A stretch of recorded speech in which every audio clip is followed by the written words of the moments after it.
கிறிஸ்துவுக்கு அன்பானவர்களே, இந்த நாளுக்காக ஆண்டவரை சோதரிக்கிறேன். உங்கள் மத்தியில பேசும்படியாக ஆண்டு கொடுத்த கிருபைக்காக தயவுக்காக சோதரிக்கிறேன். இந்த நாள்ல மொத்தம் 21ஆம் அதிகாரம் 23ஆம் வசனத்துல வாசிக்கிறோம். ஆண்டவர் ஆலயத்திலே என்ன பண்ணுகிறார்? உபதேசம் பண்ணுகிறார். தேவாலயத்துக்குள்ள உபதேசம் பண்ணுகிறார், மக்களுக்கு உபதேசம் பண்ணுகிறார். எப்படி இருக்க வேண்டும், என்ன நடக்கும் என்ற காரியங்கள். அப்போ வேதபாதகரும் ஆசாரியர்களும் சேர்ந்து இந்த அதிகாரத்தை உனக்கு கொடுத்தவர் யார் என்று சொல்லி கேட்காங்க. பாருங்க, தேவாலயத்துல உபதேசிக்க வேணும், மக்களுக்கு உபதேசிக்க வேணும்னாலே அதிகாரம். அப்ப இதை கொடுத்தவர் யார் என்று சொல்லி கேட்காங்க. அவரு தேவகுமார், அவருக்கு யாருக்கு அதிகாரம் கொடுக்கணும்? பாருங்க, கடவுள்கிட்ட கேட்காங்க. இந்த மேல அதிகாரம் செலுத்துறதுக்கு யாரு உனக்கு கொடுத்தது? கடவுள்கிட்ட கேட்காங்க, பெத்த தவப்பட்ட கேட்காங்க. இந்த வார்த்தை கேட்டுக்கொண்டு இருக்கிற தேவனுடைய பிள்ளைகளே, அப்போ தேவாலயத்துல உபதேசிக்கணும், அதிகாரிகள் அந்த மக்கள் மத்தியில உபதேசிக்கணும் அப்படின்னா அதிகாரம் இருந்தாதான் உபதேசிக்க முடியும். அதிகாரமா அந்த உபதேசம் பண்ண அதிகாரம் இருந்ததுன்னா வேதபாரகராலும் ஒண்ணும் பண்ண முடியாது, பாஸ்டராலும் ஒண்ணும் பண்ண முடியாது, என்ன ஐயரவால ஞான ஆசாரியனாலும் ஒண்ணும் பண்ண முடியாது. ஏன்னா வேதத்துல போதிக்கிறதுக்கு உபதேசம் பண்றதுக்கு அதிகாரம் தேவை. அதிகாரம் இல்லாமல் உபதேசம் பண்ண முடியாது. அந்த அதிகாரத்தை நம்ம என்ன பண்ணணும்? பெற்றிருக்கணும். அந்த தேவாலயமா இருந்தாலும் சரி, வீடாக இருந்தாலும் சரி, தெருவாக இருந்தாலும் சரி, போற இடமா இருந்தாலும் சரி, வேலை செய்யற இடமா இருந்தாலும் சரி, படிக்கிற இடமா இருந்தாலும் சரி, தொழில் செய்யற இடமா சரி, ஊழியமாக இருந்தாலும் சரி, உபதேசம் பண்றதுக்கு அதிகாரம் தேவை. அந்த அதிகாரம் என்னன்னா நிறைவேறி அதிகாரம் இருந்தே தேவகுமாரன் கேட்க வந்து அதிகாரத்தை கொடுத்தவர் மாட்டி யாரு? நிறைவேறி கேட்பான். பெரிய உபதேசம் பண்ண வந்துட்டான், பெரிய இது பண்ண வந்துட்டான். இவருக்கெல்லாம் தெரியுமோ? தேவப்பிள்ளைக்கு தேவன்கிட்டே கேட்கறது, தேவனுடைய ஊழியக்காரர்கிட்ட கேட்கறது, இவரு நமக்கு என்ன போதிக்கிறது? பாஸ்டர்கிட்ட கேட்கறது, இவரு என்ன உபதேசம் பண்றது? நமக்கு தெரியாதோ? நாங்க எத்தனை தலைமுறையாக ஆண்டவர் ஏற்றுக்கிறோம், கிறிஸ்தவனா இருக்கிறோம். இந்த வார்த்தையை கேட்டுக்கொண்டு இருக்கிற தேவனுடைய பிள்ளைக்கு அவர் அதிகாரம் கொடுத்தா, அந்த உபதேசம் உள்ளதுக்கு அதிகாரம் கொடுத்தா அது யாராலும் தடை பண்ண முடியாது. கர்த்தர் செய்ய நினைக்கிறது யாரும் தடை பண்ண. அப்ப அந்த உபதேசம் பண்றதுக்கு அதிகாரம் இருக்கணும்.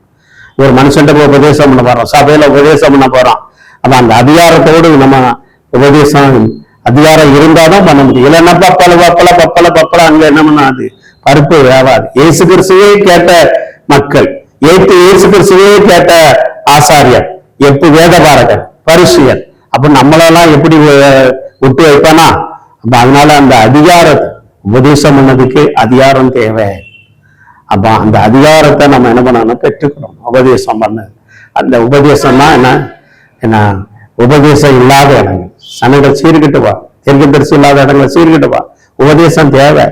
என்ன உபதேசங்கிறது ஒரு வரம், உபதேசம் பண்றது ஒரு வரம். அந்த அதிகாரம் தேவை. இந்த வார்த்தையை கேட்டுக்கொண்டு இருக்கிற தேவனுடைய பிள்ளைக்கு, உங்க பிள்ளைகளுக்கு உபதேசம் பண்றாருந்தாலும் சரி, திருச்சபையில உபதேசம் இருக்கிறதாலும் சரி, இன்னைக்கு இந்த வார்த்தை கொண்டு உபதேசம் நம்ம உபதேசம் பண்ண போறேன் அப்படின்னு சொல்லலாம். அதுக்குதான் உபதேசியாருன்னு சொல்லி வச்சாங்க. என்ன உபதேசியாருன்னு சொல்றாங்க. ஆனா இங்க நாட்டாருன்னு சொல்லுவாங்க, கனிமொழி நாட்டாருன்னு சொல்லுவாங்க. இந்த வார்த்தையை கேட்டுக்கொண்டு இருக்கிற திருவுடைய பிள்ளைங்க. ஆனா அந்த உபதேசம் பண்ணணும்னா அதிகாரம் தேவை. முதல்ல அதிகாரத்தை வாங்க. ஆண்டவரே, இந்த மனுஷனுக்கு இந்த வார்த்தையை நாங்க இந்த சபையில உபதேசிக்க போறேன், எனக்கு அதிகாரம் தேவைன்னு சொல்லி பெற்றுக்கணும். அப்பன்னா யாரு எதிர்த்தாலும் சரி, தேவன் அவங்களுடைய வல்லமையை என்ன பண்ணுவா? நிலைநாட்டுவா. யாரும் தடை பண்ண முடியாது. தேவனுடைய உபதேச வார்த்தைக்கு யாரும் தடை பண்ண முடியாது. அதிகாரம் இருந்தா தடை பண்ண முடியாது. இயேசு கிறிஸ்துவை யாரும் தடை பண்ண முடியவில்லை. அப்படி என்றால் இயேசு கிறிஸ்துவை பின்பற்றுகிற ஊழியக்காரர்கள் விசுவாசிகள் யாரும் தடை பண்ண முடியாது. யாருக்கு உபதேசம் அதிகாரம் சொன்னா யாரும் தடை பண்ண முடியாது, எதிர்த்து கேள்வி கேட்க முடியாது. அதனால முதல்ல அதிகாரத்தை பெற்று உபதேசம் பண்ணுங்க. அப்படி இல்லைன்னா என்ன, அவன் பெரிய உபதேசம் பண்ண வந்துட்டான்னு தான் சொல்லுவான். அந்த அதிகாரத்தை பெற்று உபதேசம் பண்ணும் பொழுது அந்த அதிகாரம் கிரியை செய்யும். அந்த உபதேசம் என்ன பண்ண வேலை செய்யும். அந்த உபதேசம் பண்ணும்போது ஜனங்கள் கேட்பாங்க. எப்படி 10ல் ஒருத்தராது கேட்பாங்க, 10ல் 2 பேராது, 10 பேராது, 9 பேராது கேட்பாங்க. அப்படி அந்த அந்த உபதேசம் மட்டும் அதிகாரம் இல்லையா ஒருத்தரும் கேட்க மாட்டான். நல்லா இருக்கு அப்படின்னு சொல்லி போயிடுவான். அதனால தேவ பிள்ளைங்க அந்த உபதேசம் பண்ணும்போது அதிகாரத்தை தேவனிடத்துல அந்த அதிகாரம், இயேசு இடத்துல அந்த அதிகாரம் அதிகாரமுடையவராக அவர் உபதேசியான்னு சொல்லப்பட்டிருக்கு. அதிகாரம் மூலமா பேசினார். அப்ப அதே போல அந்த அதிகாரத்தை நம்ம கேட்டு பெற்று உபதேசிக்கும் பொழுது தேவன் அவருடைய வல்லமையை வார்த்தைகளை நிலைநாட்டுவார். காட்பிளசி கண்கள் முடி ஜெபம் செய்வார்.